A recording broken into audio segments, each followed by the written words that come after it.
एक समय की बात है। एक छोटा सा गांव था जहां एक भिखारी रहता था। उस भिखारी का नाम माधव था।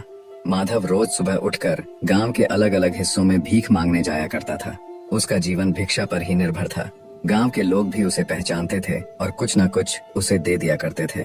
माधव की एक खासियत थी, वह अपने साथ हमेशा एक छोटी सी झोली लेकर चलता था जिसमें वह कुछ अनाज के दाने रखता था।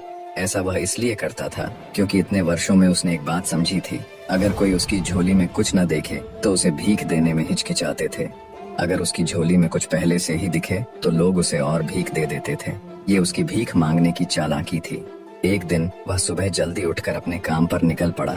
आज वह कुछ अजीब सा महसूस कर रहा था, जैसे आज का दिन कुछ खास होगा। जैसे ही वह गांव की मुख्य सड़क पर पहुंचा, उसने देखा कि सामने से एक शानदार रथ आ रहा है। रथ की चमक और उसकी सुंदरता देखकर माधव को समझ में आ गया कि यह राजा का रथ है। माधव ने सोचा, वाह, आज तो किस्मत खुल गई। अगर राजा की नजर मुझ पर पड़ गई और उसने कुछ दे दिया तो मेरी जिंदगी ही बदल जाएगी। वह जल्दी से सड़क के किनारे खड़ा हो गया और राजा के रथ के पास से गुजरने का इंतजार करने लगा।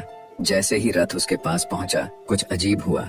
रथ उसके पास आकर रुक गया। माधव हैरान रह गया। उसकी आंखें चौड़ी हो गईं जब उसने देखा कि राजा खुद रथ से उतरा और उसकी ओर बढ़ने लगा। अब उसकी कल्पनाएं और तेज हो गईं। उसने सोचा, अरे, आज तो मैं राजा से कुछ मांगने जा रहा हूँ। शायद वह मुझे ढेर सारा सोना, चांदी या कोई बड़ी चीज दे देगा। लेकिन तभी एक और चमत्कार हुआ।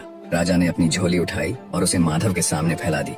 माधव की आंखें फटी की फटी रह गईं। उसने सोचा, यह क्या, राजा मुझसे भीख मांग रहा है। राजा ने विनम्रता से कहा, भाई, मुझ पर दया करो और मुझे कुछ भिक्षा दे दो। माधव को विश्वास नहीं हो रहा था। उसने सोचा, यह तो उल्टा हो गया, राजा मुझसे भीख मांग रहा है। लेकिन राजा ने उसकी ओर देखते हुए कहा, यह मेरे लिए बहुत महत्वपूर्ण है।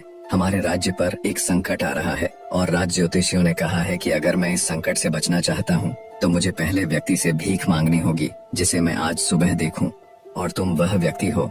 कृपया मुझे कुछ दान दो। अब माधव असमंजस में था। वह सोचने लगा, क्या मैं राजा को कुछ दे दूं? लेकिन मैं खुद तो एक भिखारी हूँ। मेरे पास तो खुद ही कुछ खास नहीं है। अगर मैंने राजा को कुछ दे दिया तो मेरे पास बचेगा क्या? काफी सोच विचार के बाद उसने अपनी झोली से एक छोटा सा अनाज का दाना निकाला और राजा की झोली में डाल दिया। राजा ने मुस्कुराते हुए सिर झुकाया और अपनी झोली बंद कर ली। फिर वह वापस अपने रथ की ओर चला गया। माधव ने देखा कि राजा तो बिना कुछ बोले चला गया, लेकिन उसके मन में खट्टापन था। वह सोचने लगा, क्या मैंने सही किया? राजा खुद भी तो इतना अमीर है, वह मुझे कुछ मूल्यवान दे सकता था। और मन ही मन राजा को बुरा भला कहने लगा। दिन भर माधव को बहुत भिक्षा मिली। उसकी झोली में अनाज, पैसे और कपड़े भर गए, लेकिन उसके मन में एक अजीब सी बेचैनी थी।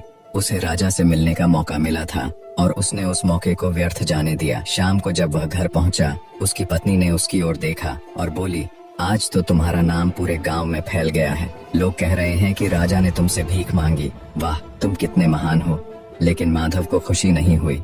वह गुस्से से बोला, तुम्हें क्या पता, राजा ने मुझसे भीख मांगी थी। भला मैं राजा को क्या दे सकता था, और मैंने उसे केवल एक दाना दिया।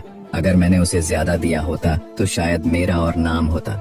उसने अपनी झोली गुस्से में उठाई और उसे जमीन पर फेंक दिया। सारी चीजें जमीन पर बिखर गईं। जैसे ही अनाज जमीन पर गिरा, माधव की नजर एक चमकते हुए दाने पर पड़ी। यह वही दाना था जो उसने राजा को दिया था और अब वह सोने का बन चुका था। माधव यह देखकर हक्का बक्का रह गया।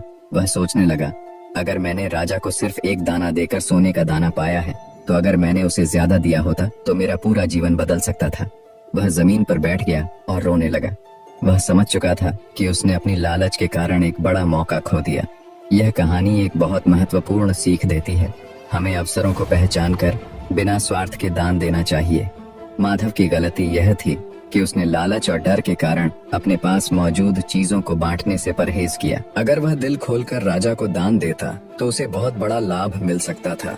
इस कहानी से यह संदेश मिलता है कि जब भी हमें कुछ देने का मौका मिले तो हमें निस्वार्थ भाव से देना चाहिए।